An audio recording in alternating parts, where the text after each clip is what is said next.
बात कर लेना। राधे राधे गुरुजी। जी, आपके जी। चरणों में मेरा सच्चत नमन। गुरुजी, मेरा ये प्रश्न है कि पास में लो। वृंदावन में कहते हैं कि जिनकी भी मृत्यु होती है उनका मोक्ष हो जाता है, तो यहाँ पे मतलब कोई अगर बहुत पाप करता है, बड़े पाप करता है, तो क्या उनका भी मोक्ष हो जाएगा? पाप करने के बाद पहले वो अपने पापों का दंड भोगेगा। जब पाप समाप्त हो जाएंगे भोग के, तब उसका मोक्ष होगा। और दूसरा ये है गुरुजी कि जैसे हम कोई मतलब कोई हमारे साथ गलत करता है, तो क्या उसको अपना प्रारब्ध समझ के भूल जाए या फिर उसके अगेंस्ट हम एक्शन ले सकते हैं? क्या गलत करता है जैसे?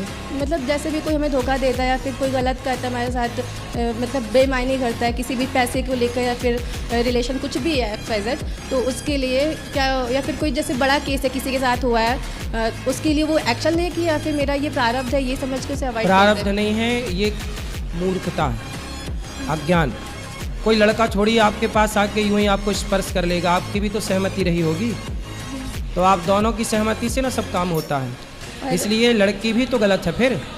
वो लड़का भी कहे कि इसने मेरा यूज कर लिया, जैसे आप उस पर आरोप लगा रही हो कि उस लड़के ने मेरे साथ मेरा यूज किया, ऐसे वो लड़का भी तो कह रहा होगा। नहीं गुरुजी, मतलब जैसे ऐसा कोई केस है किसी ने मतलब कोई बड़े किसी की भी बिजनेस बात। में कोई मतलब किसी मतलब जैसे आप है, जैसे किसी का बड़ा बिजनेस है, तो किसी जो साथ हमारा में कहाँ रहते हैं- बिजनेस है? अरे नहीं सॉरी गुरुजी, जो आप सेवा कर रहे हैं, हाँ। इसमें कोई जैसे भी आपके मतलब जो भी सहायता करते हैं, मतलब उनमें से बाई चांस ऐसे मैं एग्जाम्पल दे रही हूँ कि कोई फ्रॉड कर ले, भाग जाए मतलब वहाँ से, तो वो आपके साथ उसने क्या मतलब ये देखो हम सबको सावधान होकर अपना, जैसे हम अपना कार्य करते हैं तो हम सब पे नज़र रखते हैं कि कौन क्या कर रहा है। अब फिर भी सरकार भी नज़र रखती है कि कोई क्या कर रहा है, पर भी कोई भ्रष्टाचार करे, चोरी करे, तो उसको दंड तो फिर ईश्वर देते ही हैं। चोरी तो देखो आज तक जितनी चोरी जिसने की उसको फला तो कुछ नहीं, वरना चोरी करने वाले सारे धन्ना सेठ ना हो जाते। तो पैसा चोरी का टिकता नहीं है, लेकिन हमारे देश में तो चप्पल तक चोरी हो जाती है। फिर लेकिन कौन से धन्ना सेठ हो गए चप्पल चुरा के मोबाइल चुरा के चैन चुरा के? गुरुजी मेरी कुल मिला के सावधान रहना चाहिए, गलत नहीं करना चाहिए, अपने आप को सेफ रखना चाहिए बेटा। किसी लड़के को अपने आसपास भटकने भी मत दो। गुरुजी मेरी मैया का एक छोटा सा लाइन है, वो गा नहीं सकती, मैं जल्दी से खत्म कर लूँ। गाओ। चाहे जितना कमा ले बंदे डॉलर पाउंड में, चाहे जितना कमा ले बंदे डॉलर पाउंड में, धर्मशाला छोड़े जाना ही है अगला राउंड में, धर्मशाला छोड़े जाना ही है अगला राउंड में, दान पुण्य करो चाहे चोरी बेईमानी, लिख रहे हैं चित्रगुप्त जी कहानी, बोलो कैसे बचोगे उनके अल्ट्रासाउंड में, हाँ हाँ कैसे बचोगे उनके अल्ट्रासाउंड में, धर्मशाला छोड़े जाना ही है अगला बहुत सुंदर। राधे राधे गुरुजी। बहुत बढ़िया। राधे राधे गुरुजी, दासी कुसुम का आपके चरणों में कोटि कोटि नमन। गुरुजी मेरा पहला क्वेश्चन ये है कि प्राण प्रतिष्ठा क्यों जरूरी है? जैसे आप बोलते हैं कई बार क्या प्राण प्रतिष्ठा जरूरी है? जी। इसलिए ज़रूरी है क्योंकि हमारे प्रमाण है वेद, और वेद की आज्ञा है कि कोई भी मूर्ति हो तो पहले प्राण प्रतिष्ठा हो, विधिवत विधान हो, फिर पूजा स्टार्ट हो। तो इसके क्या नियम है? जैसे हमें वो तो जब प्राण प्रतिष्ठा कराएंगे तो पूरी नियमावली आएगी आपके सामने, अपने आप हो जाएगा जैसे सबका। कभी घर से चले जाते हैं, जैसे लड्डू गोपाल ही सोच रहे थे कराने की, तो कौन सेवा करेगा क्या है? नहीं नहीं, आप फिर जहाँ हो मानसिक पूजा भगवान की करो, ये डर नहीं हो कि कौन करेगा, जी। जब होगा तो भगवान अपनी व्यवस्था खुद करते रहते हैं। जी जी। अच्छा गुरुजी, मैं सुबह 4 बजे उठती हूँ ना, तो मैंने दीक्षा ली हुई आपसे, मैं जाती हूँ भोले बाबा के मंदिर जल चढ़ाने, घर के पास ही सही है, सही है। सुबह मैं लड्डू गोपाल जी को उठाती नहीं हूँ बहुत जल्दी, कोई तो बात ये सही है? सही है, सब सही। अच्छा, और एक प्लीज तो इसमें स्वर्ण अखंड ज्योति में जो है कहते हैं स्वर्ण प्रतिमा डालनी चाहिए, क्यों जरूरी है? अखंड ज्योत जलाते समय जलाते हैं नवरात्रि में, जो स्वर्ण प्रतिमा उसमें पड़ती है, तो डालने वाले डालते होंगे पर जरूरी नहीं है। जरूरी नहीं दीपक जल रहा है, बस माँ भगवती का पूजन है। राधे राधे गुरुजी। चलो ये भैया को दो बात करें। राधे राधे गुरुजी। हाँ जी। गुरुजी सूरत से हूँ। सूरत? हाँ, गुजरात। जी गुरुजी, मेरी बच्ची थी, वो 2018 में चल बसी, तो अभी बच्ची नहीं हो रही है, बच्चा नहीं हो रहा है, कुछ गुरुजी आइडिया दीजिए। तो डॉक्टर क्या कह रहे हैं? डॉक्टर का ट्रीटमेंट चल रहा है, कोई फॉल्ट नहीं है गुरुजी। तो हो जाएगा। बेटी कितनी बड़ी थी? मेरी 4.5-5 साल की। क्या हो गया अचानक? उन्होंने माचिस की डिब्बी ली, फ्रॉक पे लग गया, उन्होंने जलाया तो फिर 55% जल गई वो। ओहो। फिर 20 दिन हॉस्पिटल में थी और उसका ट्रीटमेंट सही हुआ, वो नॉर्मल में आई गुरुजी। फिर वो गुरुजी नहीं रही, नॉर्मल में आके वापस आईसीयू में गई, फिर उसी दिन पे हो गया। तो मतलब वो माचिस से खेल रही थी और उसने आग लगा ली, मतलब? नहीं, वो माचिस लेके मंदिर में पड़ा था, वहाँ से निकाला था गुरुजी। देखो, इसलिए बच्चों के आसपास लाइटर माचिस नहीं होनी चाहिए। छोटी छोटी लापरवाहियों से देखो ज़िंदगी से हाथ धोना पड़ सकता है। चलिए, अब थोड़ा भगवान आशीर्वाद- देंगे आपको। कितने साल हो गए इस बात को? इसको 2018 का अप्रैल का महीना था। चलिए, भगवान अब देंगे आपको, संतान होगी, ये सब वाइफ- अच्छा होगा। वाइफ बैठी हुई है गुरुजी। भगवान सब ठीक आशीर्वाद करेंगे। दीजिएगा होगा। गुरुजी। हाँ जी, माइक पास में लो। सर, क्या मनुष्य अपने संपूर्ण कर्मों को और कर्मफलों को भगवान को अर्पण कर सकता है? हाँ, कर सकते। नहीं, कर्मफल और कर्मफलों को। जितने भी सर्वधर्मान परित्यज्य मामेकम शरणम व्रज, तू जो भी कर्म कर सब मुझे सौंप दे। ठीक है जी। त्वदीयं वस्तु गोविंद तुभ्यमेव समर्पये। तो सर, वो भगवान उसके कर्म और कर्मफल को ग्रहण कर लेते हैं? भगवान उसके कर्म फल को लेकर के हाँ जी। पाप को तो नष्ट कर देते हैं, ठीक है जी। और पुण्य को लेकर उसके परिवार में पहुंचा देते हैं और उसको, उस भक्त को स्वीकार कर लेते हैं। ठीक है सर जी, एक क्वेश्चन हो रहा है। क्या सर होनी और क्या नाम विधि के विधान में क्या फर्क है सर? होनी और विधि का विधान क्या है सर? होनी को ही विधि का विधान कहते हैं। ठीक है सर। विधि मतलब ईश्वर, ठीक है जी। होनी मतलब समय। ठीक है जी। ईश्वर के अनुसार ही समय चलता है। तो सर, इसका कंट्रोलर कौन है? ईश्वर। देखो, विधि के विधान को कोई नहीं बदल सकता। ठीक है कोई सर। है सोई जो राम रचि राखा। ठीक है सर। इसे हरि इच्छा भावी बलवाना। ठीक है सर। विधि के विधान को कोई नहीं बदल सकता, लेकिन हम बेहतर कर्म कर सकते हैं, ईश्वर से प्रार्थना कर सकते हैं, तो कोई बड़ी अनहोनी हाँ जी। टाली जा सकती है ईश्वर की कृपा से। सही बात है। और सर, क्या मुक्ति और मोक्ष पाने के लिए भगवान की आवश्यकता है? मुक्ति का पूरा डिपार्टमेंट भगवान के पास है। उनके अतिरिक्त कोई देवता, कोई व्यक्ति मुक्ति नहीं दे सकता। ठीक है, भगवान दे सकते हैं। भगवान ही देते हैं। इसलिए काशी में जो मरता है हाँ जी, हाँ जी। तो उसे शंकर जी राम मंत्र देते हैं, तब जाके मुक्ति होती है। सर, लेकिन ये जो आप कहते हैं सर, बताते हैं कि जो भी है भगवान कहते हैं कर्मों का फल तो हर आदमी को भोगना पड़ेगा। हाँ, लेकिन अवश्यमेव भोक्तव्यम, सबको भोगना पड़ेगा, गीता में लिखा है। लेकिन सर, जब हम भगवान को अर्पण कर देंगे अपने कर्म और फल तो भी भोगना पड़ेगा ना, तब नहीं भोगना पड़ेगा। बस यही है। इसीलिए कहते हैं कि भगवान के चरणों में समर्पण करो। सही बात है सर। सन्मुख हो ही जीव मोहि जबहि, हाँ जी, जी। जन्म कोटि अघनासहि तबहि। सही बात। कितना भी बड़ा पापी हो, भगवान की शरण में चला जाए तो भगवान भूल जाते हैं कि ये पापी है, मेरी शरण में आया है, ये याद रख के भगवान उसका कल्याण कर देते हैं। इसलिए तो भगवान की शरण में जाना चाहिए, वरना अपने पाप पुण्य के बल पर थोड़ी भगवान तक पहुंचा जा सकता है। सही बात है। हम कोई इतना पुण्य थोड़ी कर सकते हैं कि ईश्वर तक पहुंच जाए, लेकिन ईश्वर कृपा कर दें। जैसे एक बात बताओ सर, सुनो, एक बात सुनो, क्या कोई चींटी भारत की अमेरिका जा सकती है? चींटी, उत्तर दो। क्या कोई चींटी भारत की अमेरिका जा सकती है, या अमेरिका की चींटी भारत आ सकती है? हाँ। यदि कोई व्यक्ति आपके कमीज में, आपकी शर्ट में एक चींटी चढ़ जाए और चींटी शर्ट में चढ़ के बैठ जाए और आप अमेरिका की यात्रा में हो और आपके ऊपर बैठी रहे वो, और जब आप उतरे तो वो भी अपने आप अमेरिका पहुंच गई कि नहीं?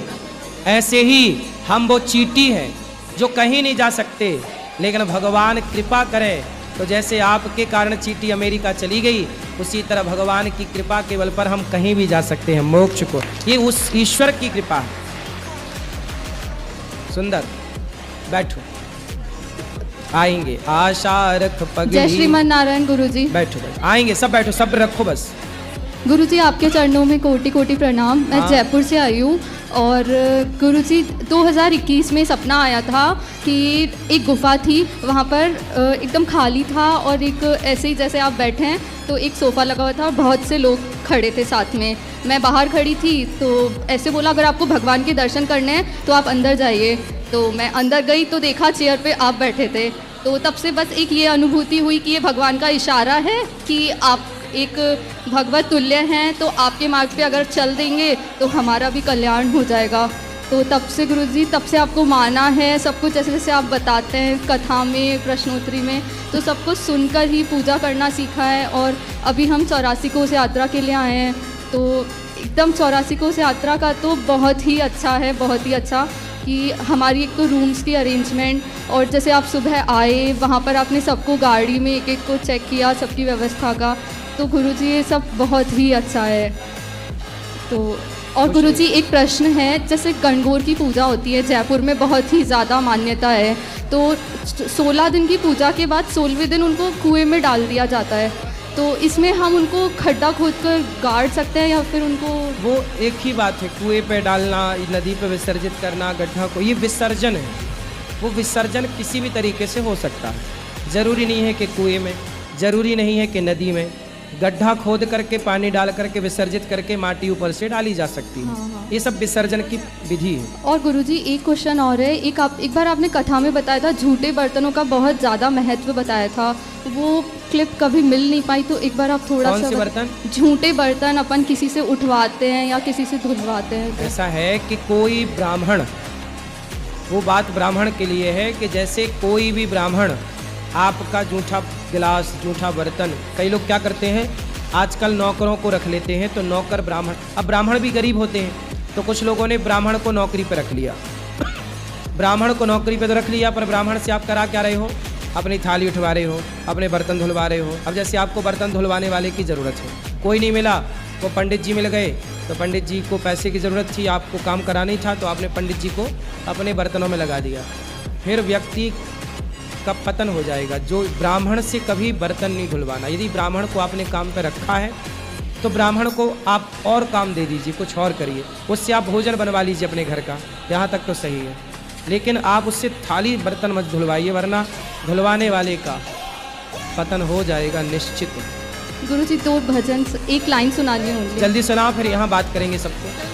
सांसें भी तेरी, धड़कन भी तेरी, सारा ये जीवन तुम्हारा, सबकी नैया का तू ही किनारा, बिन तेरे मोहन कुछ भी नहीं हम, बिन तेरे होना गुजारा, सबकी नैया का तू ही किनारा, दुनिया से हारे भटके हुओं का तूने ही जीवन सवारा, सबकी नैया का तू ही किनारा।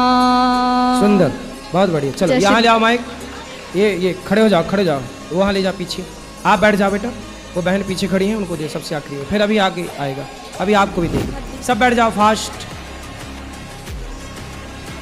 गुरुजी राधे राधे। सब बैठो, बोलो। कैसे हैं आप? कृपा है। गुरुजी मेरा एक प्रश्न था कि जैसे बोलते हैं अगर किसी को दुख मिल रहा है तो वो उसके पिछले जन्म की वजह से मिल रहा है, तो अगर जिसकी वजह से जिसकी वजह से उसे दुख मिल रहा है तो उसे पाप लगेगा? यदि मेरी वजह से आपका दिल दुखा है तो मुझे पाप क्यों नहीं लगेगा? जरूर लगेगा। इसलिए मैं क्यों दिल दुखाऊं किसी का? इसलिए मैं नहीं दिल दुखाता। इसलिए किसी को किसी का दिल नहीं दुखाना चाहिए। यदि दुखाया है तो पाप भोगने को तैयार है। और गुरुजी अगर कोई संतों को भला बुरा कहता है चाहे मजाक में ही, तो उसका क्या होता है? नहीं, मजाक ऐसे थोड़ी, मजाक में ही ना, वो इलाहाबादिया ने बोल दिया अपनी माँ को, लुटिया डूब गई कि नहीं? हाँ, मजाक भी ऐसी थोड़ी कि संतों पर माँ बाप पे कुछ भी कमेंट्स कर दोगे। कोई मजाक, माँ बाप और साधु संत कोई मजाक का विषय है? जी गुरुजी, ठीक है, धन्यवाद गुरुजी। खुश रहो। गुरुजी राधे राधे। जय श्री महाकाल। मैं उज्जैन से आई हूँ। मेरी शादी ऐसे परिवार में हुई है जहाँ पे 250 से 300 मेंबर्स हैं, फैमिली मेंबर्स। तो आए दिन जैसे कभी किसी को बच्चा होता है या कभी डेथ हो जाती है फैमिली में, तो फिर है ना सूतक रहता है। रोज़ तो मैं भगवानों को नहलाती हूँ और भोग वोग लगा के फिर घर में हम खाते हैं, परंतु वो सूतक के दिनों में नहीं खाते, मतलब नहलाते हैं ना भोग लगा पाते। क्या ये सही है जो प्रथा चलती आ रही है? कितने दिन का सूतक मानते हैं आपके? 12 दिन का अगर डेथ हो जाती है, और अगर किसी का जन्म होता है तो 11 दिन का। तो जन्मने का सूतक तो केवल उस घर के भीतर ही सीमित रहता है जिस घर में बच्चा हुआ, सब तक नहीं लगता वो। लेकिन मृत्यु का सबको लगता है और मृत्यु का मानना भी चाहिए। उस समय बच्चे पूजा करें, कोई ब्राह्मण पूजा करे, मानसिक पूजा आप लोग करो, सूतक तो मानना ही चाहिए। मतलब मृत्यु के का सूतक हमें मानना चाहिए। और जन्म का कितने दिन तक फिर? जन्म का तो देखो 2-3 दिन का ही होता है। आप लोग कितने दिन का मानते हैं? 11 दिन का। ठीक है, परंतु वो सूतक ना जन्म का उस घर तक सीमित रहता है, जिस घर में बच्चा हुआ उस घर के लोगों तक सीमित रहता है। मतलब 3 दिन बाद अगर वो जन्म पूरे का, परिवार 300 लोगों को नहीं लगेगा वो जन्म का सूतक। जी, मतलब जन्म का सूतक अगर रहता है तो मैं 3 दिन बाद भगवानों को नहला सकती हूँ बिल्कुल और सेवा कर सकते हैं। पूजा पाठ कर सकती हूँ। धन्यवाद गुरुजी। जय श्री महाकाल। जय श्री महाकाल। जय श्रीमन नारायण गुरु जी। जी मैया। राधे जय श्रीमन राधे। नारायण। राधे राधे। सबसे पहले आपके माता पिता जिन्होंने आपको जन्म दिया है उनको प्रणाम, आपके चरणों में कोटि कोटि प्रणाम। गुरु जी मेरा 2 प्रश्न है। हाँ। एक है कि मैं जब पूजा करती हूँ तो केवल जय श्रीमन नारायण करके पूजा करते रहती हूँ, कोई मंत्र सही नहीं है, पसंद। सही है, यही बड़ा सबसे बड़ा मंत्र यही है। नारद जी यही मंत्र तो जपते हैं, श्रीमन नारायण। मैं श्रीमन नारायण करके ही करती हूँ जी। और दूसरा प्रश्न यह है कि जैसे कुछ काम करने के लिए रखते हैं स्टाफ लोगों को, उन लोगों को मैं पेमेंट पूरा दे देती हूँ, लेकिन वो लोग जब बोलते हैं कि मुझे एडवांस दे दीजिए, मैं कहती हूँ कि अभी नहीं दे पाऊँगा, बहुत एडवांस लेते हैं, नहीं दे पाती हूँ। तो क्या है गलत है, मैं झूठ बोलती हूँ? तो नहीं, झूठ काय को बोलती हो? आप बोल दिया करो कि भाई एडवांस नहीं दे नहीं, पाएंगे। लोग जिद करने लगता है कि मुझे जरूरी है, दे दो कुछ। 5,000 10,000 एडवांस लेते हैं तो नहीं समझ में आता है। 10-15 स्टाफ चलाती हूँ मैं। सही है, सही है। तो इसमें झूठ बोलते हैं कि नहीं देते हैं, तो क्या पाप है? नहीं, झूठ बोल के मना काहे करना, सीधा मना करो कि बेटा नहीं देंगे। नहीं मानते हैं लोग। सदा काम करना, हमें ये एडवांस के चक्कर में ज्यादा ना पड़ा करो। जी नहीं मानते हैं, इसीलिए पूछ तो रहे दे हैं। दिया करो 5-10 हजार। जी वही नहीं मानते हैं, फिर तो वही दिक्कत लगता है। ठीक है गुरु जी। चलो, उनका भी घर परिवार है, जी दे दिया करो 5-10 हजार। ठीक है। जय श्रीमन नारायण गुरु जी। हाँ जी, आए। गुरु जी प्रणाम। गुरु जी अभी जयपुर से डायरेक्ट बांके बिहारी जी के दर्शन करके सीधे आपके चरणों में आए गुरु जी। हाँ बताओ हम क्या सेवा करें? गुरु जी आपके दर्शन कर लिए, दिल गार्डन हो गया गुरु जी। गार्डन और गुरु जी गार्डन हो गया, दिल गार्डन हो गया, है ना? गुरु जी 3 साल के आसपास हो गए, ज़्यादा ही हो गए होंगे गुरु दीक्षा लिए हुए, मगर खूब खाता पीता था गुरु जी, सब छोड़ दिया गुरु जी, आपके चरणों में आ गया गुरु जी बिल्कुल। तो अब भूखे रहते हो? अब नहीं खाते? आपके होते हुए आपकी छत्र छाया जब तक रहेगी, भूखा कौन रह सकता है गुरु जी? तो मांस खाते थे पहले, अब नहीं खाते? जी नहीं गुरु जी, कुछ नहीं। और इस वर्ल्ड के अंदर मैं कह रहा हूँ, इस वर्ल्ड के अंदर जो आपकी बात, आपके चरणों की सेवा जिसको मिल जाएगी वो धन्य हो जाएगा गुरु जी। जिंदगी के अंदर बहुत कुछ देखा गुरु जी, आपके जैसा इंसान आज तक नहीं देखा, कभी नहीं देखा गुरु जी। मैं आपको तहे दिल से चरणों में नमन करता हूँ गुरु जी। खुश रहिए। ये मेरी वाइफ है गुरु जी। वाइफ नहीं, धर्म पत्नी। कहो मैया। गुरुजी राधे राधे। बताओ। गुरुजी जैसे भागवत में आप बताते हैं मानसिक पूजा करना चाहिए, तो मन से जैसे हम वहाँ से अपने गुरु को भी प्रणाम करते हैं। सही है, अच्छा है। और है ना भगवान से जैसे गुरु से भी बातें भी करते हैं, मन में चलता ही रहता है, तो वो मेरा स्वीकार हो जाएगी घर से? बिल्कुल स्वीकार हो गई। चलो ठीक है गुरुजी, थैंक यू। ठीक है मैया, थैंक यू। ये लो बात, यहाँ छोरी को बात कराओ, ये खड़े हो जाओ। ये राधे राधे गुरुजी, आपके चरणों मेरा कोटि कोटि। बताओ गुरुजी, प्रश्न तो बहुत है, लेकिन मैं थोड़ी भूल गई आपको देख के। मैं आपको देख के गुरुजी इतनी खुश हूँ, मैं बता नहीं सकती गुरुजी, मुझे इतनी खुशी हो रही है। मैंने दूसरी बार देखा। सदा खुश रहो तुम, दुआ है हमारी। सदा खुश रहो। बताओ गुरुजी, आप कान्हा जी का रूप हो बस गुरुजी, आप ही मुझे कान्हा जी दिख रहे हैं गुरुजी, मुझसे बात भी नहीं हो रही, मेरे हाथ कांप रहे हैं गुरुजी। तुझ में प्रभु दिखते हैं यारा, मैं क्या करूं, सब में प्रभु दिखते हैं यारा, मैं क्या करूं। गुरुजी, प्रभु की कृपा है जो मुझे माइक मिल गया, लेकिन मुझे उम्मीद नहीं थी कि मुझे माइक पता नहीं मिलेगा कि नहीं मिलेगा। गुरुजी, मुझे 4-5 साल हो गया आपकी कथा से जुड़ी हुई हूँ मैं। आपकी कथा सुन के गुरुजी मैं इतनी ज़्यादा बदल गई हूँ, बहुत ज़्यादा। पहले ठीक है, थोड़ी बहुत मैं गुस्सा करती थी, पति के साथ भी थोड़ा बहुत हो जाता था, लेकिन गुरुजी जैसे ही मैंने आपकी कथा सुनना स्टार्ट किया, मैं कुछ नहीं बोलती किसी को, ना पति को आगे मुझे कुछ बोल भी दे फिर मैं मुस्कुरा देती हूँ, कोई नहीं कह लीजिए आप, कोई बात नहीं, है ना। तो गुरुजी जैसे आप बोलते हो कि बच्चों को सिखाना चाहिए कि मम्मा पापा नहीं बोलना चाहिए, जब से मेरा बेटा हुआ है मैंने इसे यही सिखाया कि बेटा माता जी बोलना, पिताजी बोलना, ये यही बोलता है, मम्मा पापा नहीं बोलता। तो कई लोग गुरुजी हंसते हैं, मजाक उठाते हैं कि ये क्या अलग ही है ना, ये पुराने रीति रिवाज की है कि माता जी पिताजी कई रिश्तेदारी लगा लो गुरुजी। तो उनको बताया करो कि पापा बुलवा के तुम कौन सी अपनी पूजा करवाते हो, तुम्हारा बेटा पापा मतलब पाप ही तो गाली ही तो दे रहा है तुम्हें, पापा मतलब एक गाली है, पाप। जी जी तो गाली सुनेंगे अपनी औलाद से, क्या मूर्खता है। लाओ हम मिर्ची का धुआं देख के उल्टा लड़का है तुम्हारे रिश्तेदारों को जो ऐसा बोलते हैं। गुरुजी मेरा ये प्रश्न है कि जैसे मैंने ना महाराज जी की वीडियो देखी, प्रेमानंद महाराज जी की, तो वो ही बोलती है कि जिस घर में मांस वगैरह बनता हो तो उस घर का पानी अन्न कुछ नहीं पाना चाहिए, है ना।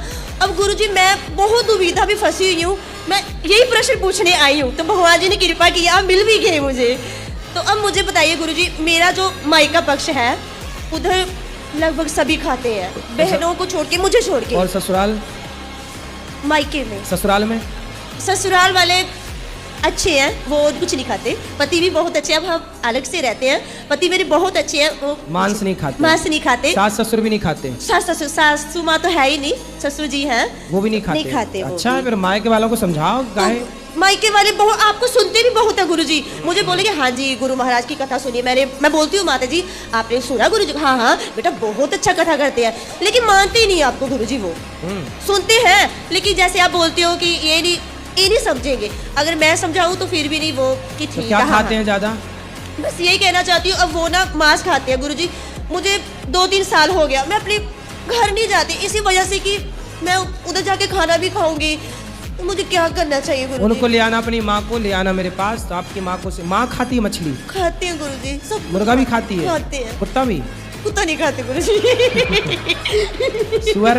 वो भी नहीं खाते गुरुजी। गाय वाय? वो भी नहीं खाते। ले आना, हम समझाएंगे, मुर्गा छुड़ाएंगे। बस गुरुजी ये है कि अब मैं घर जा सकती हूँ कि नहीं, उधर का खा सकती हूँ कि नहीं, और पहले मेरे पास लाओ, मैं ठीक कर दूं, फिर चले जाना। बस यही है कि अब मैं जाऊँ कि घर की ना जाऊँ, मुझे वो बोलते तू बदल गई है, हमारे साथ प्यार नहीं करती, तो अब मैं क्या करूँ गुरुजी? तो बोले तो मुर्गा से प्यार करती हूँ, मैं बोलती हूँ, मैं बहुत रोती हूँ कि आप खाती हूँ, मैं नहीं आऊंगी आपके घर, अब मैं क्या करूँ गुरुजी? मैं घर जाऊँ कि ना जाऊँ? उनको बोलो कि जब हम आया करें तब ना खाओ इतने दिन, तब हम आएंगे। फिर बोलते मैं तू आएगी, मैं तेरे लिए नई बर्तन ले आऊंगी, मैं नहीं बनाऊंगी, तू आ जा बस। हाँ, तो फिर नहीं खाए तो चली जाया करो। नहीं खाएंगे, बोलते तू आएगी ना मैं तेरे लिए नए बर्तन जाना और उनको समझाना और मेरे पास लाना, बोला मैं बुलाया हूँ। ठीक है गुरुजी। तो अभी वो बीमार है तो बस उनको राधे राधे कर दीजिए, और मेरी बहनें भी आपको बहुत सुनती है गुरुजी। आपकी बहनों को, आपकी मैया को, सबको राधे राधे। हाँ, तो मेरे पति गुरुजी इनसे बात कर लीजिए, बहुत अच्छे हैं, इनकी वजह से मैं आज आई हूँ गुरुजी। खुश रहिए, खुश रहिए, खड़े हो जाओ, पति जी बात कर लो, दे दो माइक। राधे राधे गुरुजी जी, आप मेरी कोटि कोटि करना। खुश रहिए, ठीक है? हाँ ठीक है साहब। पत्नी अच्छी है? हाँ बहुत अच्छी है। चलो आप भी बहुत अच्छी हैं, दोनों खुश रहिए। ठीक है, राधे राधे। गुरुजी आप जम्मू आए थे ना, कठुआ, मैं उधर से ही हूँ, मेरी शादी पंजाब में हुई है, तो मैं जम्मू की रहने वाली हूँ। आप उधर आए थे, मैं स्पेशल आपको मिलने आई थी कठुआ वाली साइड, और मुझे इतना था कि आप वैष्णो देवी जाओगे, मैं इनको बोल रही थी गुरुजी आए हैं, लेकिन गुरुजी मैं आऊँगा, वैष्णो मैया का दर्शन करने भी आऊँगा एक आध बार जल्दी। अच्छा, तो बस गुरुजी ये है कि मैं ना माता रानी को बहुत मानती हूँ। अब जैसे मैं आपकी कथा सुनने स्टार्ट की ना, तो मैं कान्हा जी को, राधा रानी को, इनमें मेरा ध्यान ज़्यादा जा रहा है, तो मैं कहीं गलत तो नहीं कर रही? सही कर रहे हैं, क्या गलत है? कि पहले मैं माता रानी को, क्योंकि मैं जम्मू की रहने। माता रानी वैष्णवी मैया हाँ। खुद राम जी से बोली थी कि हमसे ब्याह कर लो। हाँ जी। जी जी। वो खुद राम राम जपती है दिन भर बैठी बैठी, फिर भगवान बोले कि इस बार तो हमारा हो गया है, पर कलयुग में हम आपसे विवाह करेंगे, तो उनके लिए राम जी कल की भगवान बनेंगे, तब जाके वैष्णवी मैया से उनका विवाह होगा। फिर मैया खुद बैठी बैठी राम का ध्यान कर रही है। ठीक, और गुरुजी तुलसी माला जो जाप करने वाली, उससे कौन सा जाप करना सही रहेगा? श्रीमन नारायण। श्रीमन नारायण। ठीक है, राधे राधे गुरुजी।